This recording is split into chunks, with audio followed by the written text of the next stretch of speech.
Hello, welcome to Linda's Real Deal Talk Show. Today is episode 34, so hold on to your seat. If you need to, get out your fan because this is another sizzling hot episode. Today our topic is about winning is more than just winning. And our guest is Latisha Randolph. She is my fellow Toastmaster buddy. She's my sister, and I just really appreciate her sharing her story, her life with us today. So I want you to give Latisha Randolph a big warm welcome. Woo-hoo. Yay. All right, Latisha.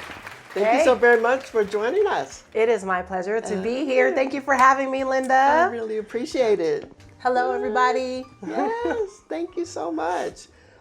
So I would like you to get to know Latisha. She's an amazing person, a dynamic speaker, and tons of other things. But I'd like for her to share. What would you like to share about your background with us? Okay, well, it could be a little extensive, but I'll just start with I'm the mother of 3, the wife of 1.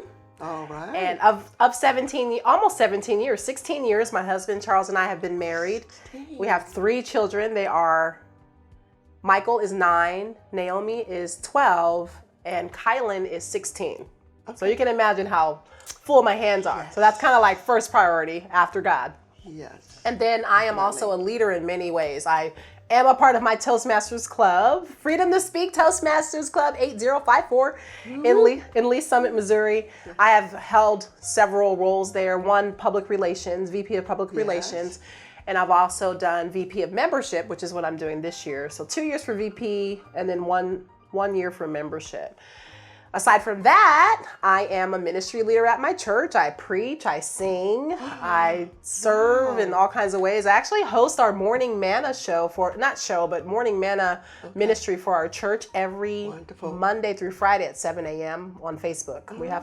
We've added video to that here recently. So I'm the hostess of that show, of that ministry.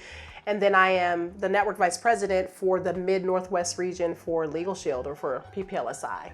And I've served in other leadership roles there too, as well as having my own business, being an independent rep with them. So I think that's about all. I mean, YouTube channel, I mess with people on YouTube. You got to ask me what I do on YouTube. I'll tell you later. It'll be the surprise part. Yes. But I mess with scammers and put that on my YouTube channel. I love it. So I'm all over social media. I do a lot of things, but that's a little bit about me. Isn't that wonderful? Yes, I would love to get to know her even more. So let's talk about LegalShield. Okay. Tell us what inspired you to get into LegalShield and why? When I started LegalShield, I was 24 years old. I am now 42, so it's like the absolute reverse of those two numbers. Wow. And I ran into a friend from college who introduced me to the company. I had never heard of it before, but it struck this legal chord in me that I had since I was in 5th grade. So when I was growing up, we watched The Cosby Show, and Felicia was an attorney, Claire Huxtable. And I liked that. And she spoke Spanish. So I got the Spanish down. I minored in, I should have told you, I have a degree. Yeah. You know, they cost a lot of money and I'm trying to get that money back. I have a degree in sociology and a minor in Spanish language and literature from UC Berkeley. I lived in California for a while. Okay. Wow. And so I got the Spanish down. And I didn't know if I wanted to really be an attorney because that takes a lot of work. And I didn't know if I could, TV's TV. I don't know if I could be a mom and have a family and still be able to go out and pursue a legal career. So when this gentleman approached me, a friend from college, and said that LegalShield provided people with opportunity to have access to their rights, it was just a really good fit without me having to go to law school or without me having to sacrifice my life for the career. Yeah. So I stuck with it all these years. And makes sense. For the first 10 years, I just did it as a side thing. And about 8 years ago, I left my corporate job to come home, be able to take care of the kids, do things with my husband, and work it full time. And so that's when my real leadership journey started to begin. It began at that point. That time. Yeah. Yes. So now to our topic for today is winning is more than winning. Explain, what do you mean by that? Okay, so sometimes, I'm in Toastmasters, and for the last 3 years, so during the pandemic, you were talking about this before we started backstage, before or when the pandemic started, that's when, not long before that, I began in Toastmasters. I found out that there was this contest, this international speech contest you could be a part of. Yes. And I like to win and I like to compete, but not just for winning, but for what it does for you to compete or to be in that contest, because it makes you have to sharpen your skills, get better, learn how to lose, learn how to get better and come back. That year, the first year that I did the contest was the very first year that they did it on Zoom. Oh, okay. So I believe that this is my third year. So this is, let me count backwards, 2022, 2020, 2019. Okay. I competed in my very first Toastmasters International Speech Contest. I got first place for my area. There weren't that many people in the area, but I still got first place. And there's like 2 of us, but I won. Yes. Okay. I count that. Then the second, he's laughing back there. The second level is the division level. Yes. I got second place, which means you don't move on. But what did I do? I learned. I got with my speech coach, Rick Chandler, if you know him. Yes. And he talked to me about my speech and why the other person won, what I could have done differently so that I could come back the following year and beat my numbers. So I compete against myself. I don't compete against other people, although I was competing with them. They thought I was. I compete against myself. Yeah. So when I came back last year, my goal was to go higher than I did the year before. Yes. So I went from first place. So last year I got first place for the area, first place for the division, and I made it to the district level. Ooh. But I didn't place. But it didn't matter because, like I said, winning is more than just winning. It was me growing and becoming better. Again, I talked with my friend Rick and he said, you need a speech. Now that you got to see what it's like to be at the district level, and I didn't even place. Did I say that? I didn't even place. I was either 4th, 5th, or 6th. And I wish I knew which one, but I don't. They don't tell you. I didn't place. So this year's goal was to place. So he said to me, did you see the speeches that won first, second, and third place in the district level? And I said, yes. He says, what was it about those speeches that really made them the winning speeches? Right. They had a story. It was something personal. There was some growth, development, something that really drew the audience in. So he says, you got to think of your next speech and make sure that it fits that criteria. So this year, 2022, first place for my area, first place for division. And when I got to district, all I wanted to do was place. Okay. I didn't care if it was first, second, or third. Mm-hmm. All I knew is that my goal was to get better than last time. Okay. Yes. But I got first place. And here's what happened, Linda, when they called my name, What happened? before they called my name, they said, and in third place, it's this person. And in second place, it was this other lady, and she's good. And I was like, oh God, they're gonna call first place. I'm either in or I'm out. This is it. Excuse me. And it said, and in first place, and that's when I knew I won. Because nobody else's name started with I was like, Latisha Randolph. I'm like, oh my gosh, I can't believe. Try not to hit the mic. I got first place. But then I thought I was gonna go on with my life. Okay. But I got an email about a month later that said I'd won for the region, one of the top 2. They only take 2. It's equally the same. Quarterfinals. I had won quarterfinals and I had no idea because it was a private contest. They do the voting and you don't know. You can't attend. Okay. The judges view all the videos. I was like, oh my gosh, I got quarterfinals, which meant that I would move on to semifinals in the international speech contest and put me as one of the top 28 Toastmasters in the whole world. Oh my goodness. So I went on to Nashville in August to compete in the semifinals. 28 contestants from literally all over the world. There was a guy from China, a lady from Australia, Africa, everywhere. And they put you into groups of 4 groups of 7. And then you compete in each of those groups. Okay. And I went for it. When I got there, I wore pink and black just like this. And I had to buy this little necklace because the big ones are too big for the microphones. Okay. I did not move on to that next level, But it didn't matter. That's the whole topic, right? It didn't matter because I had grown in my speaking ability and being in front of the camera, doing different things, meeting different people, and I got better. Actually, that speech to me wasn't the best one out of all of the speeches that I gave. My best one was at district level, in my opinion. Although there were a couple things I did in the speech that I liked and I would add if I did it again. But I learned a lot along the way because winning is growing and learning and getting better. Exactly, I agree with her. So how do you feel after you win? Or have you experienced that? I have, because I like competing in contests also.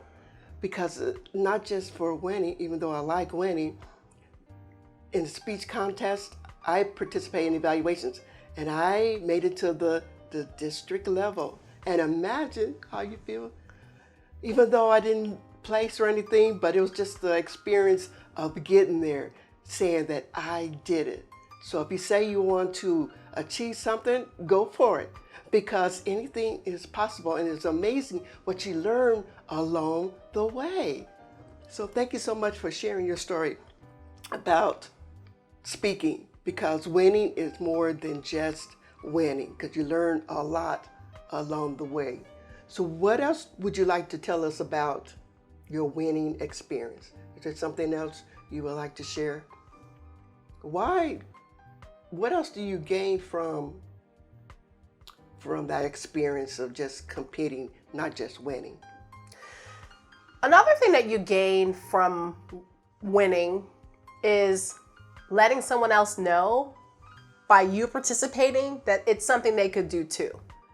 Yes. So you can imagine how many people have reached out to me as a result of seeing me just going for it. I mean, that alone is worth the experience. Just going for it and seeing what happens. You just never know. I had no idea I would get as far as I got this year, but just going for it. And so every time I go, which is what my speech was about, every time I go out and allow my light to shine, then someone else can say, you know what, I think I'm gonna do it too. If she can do it, I can do it. If she's a mom and she does it, I can do it. Or I've lost before and I didn't feel like I wanted to move on, but because she lost and kept going, I think I'm gonna keep going. So I think that when you go for it, then people see you, and then it inspires them to go for it. And we may not ever know who we've inspired. Sometimes it's strangers or in different places. We don't know who's watching.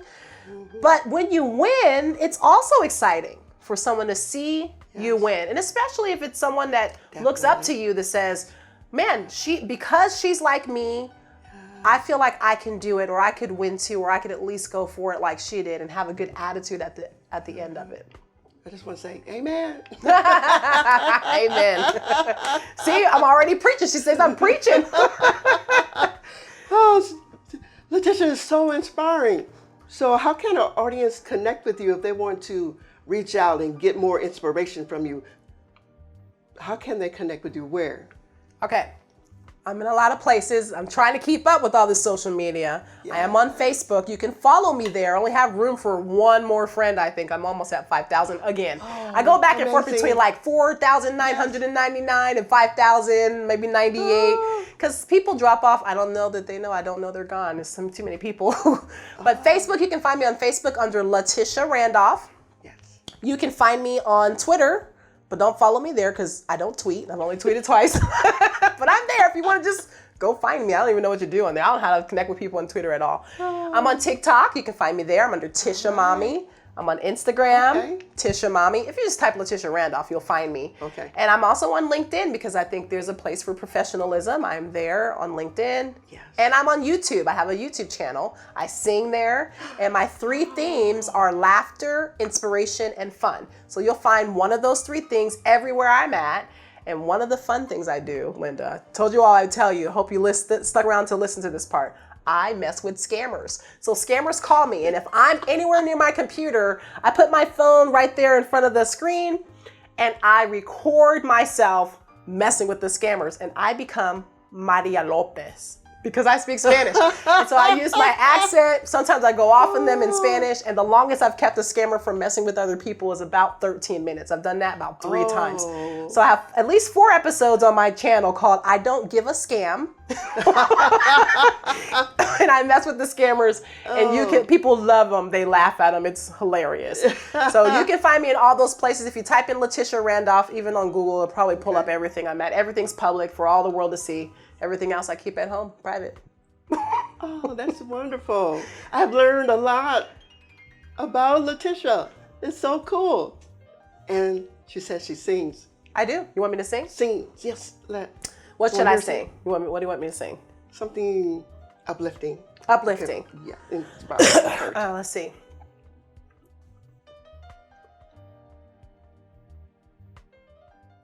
Yolanda Adams is a really good singer. She has a song. Yes. I think does it say "Keep Your Dreams Alive"? Yeah. Keep your dreams alive. Don't let them die. Yes. If something deep inside keeps inspiring you to try, don't stop and never give up. Don't ever give up on you. Don't give up. Exactly. That's what the Linda Real Deal Talk Show is all about. Don't give up. That's a message I want to send and encourage everybody with is don't give up. So she sang, but I also, in conclusion, would like for her to leave some words of wisdom for you. Thank you. Well, if we're talking about our topic today, which is winning is not just winning, just remember the only way you can win is if you go for it. Don't be afraid to miss something or to mess up. Just keep going. Never stop. Don't give up, because you just never know. You might find yourself at the world championship of something. But even if you didn't, just know that you're winning every time you take that step forward. Every time you learn and you keep that good attitude, you are winning. Whether you get the trophy or not doesn't matter. When you're improving yourself, when you're learning from mistakes, when you're learning from your experience, and you can come back and share that experience with others, you win. It's all in how we think about it. It's all in our mind. It's our mindset. So just know, losing doesn't mean you lost. It means that you learned. I hope that will inspire you. Yes, and it has inspired me. Oh, I am laughing because I'm not supposed to touch my mic. But when I feel something deeply, I just go for my heart. And that's what I want you to do, to feel deeply from your heart, to go after your passion, whatever it is. Never give up. So I hope you were inspired by this message today, this topic today. So please, down below, like, comment, review, and share. We really appreciate it. I want you to check out other episodes also. So in the meantime, keep it real.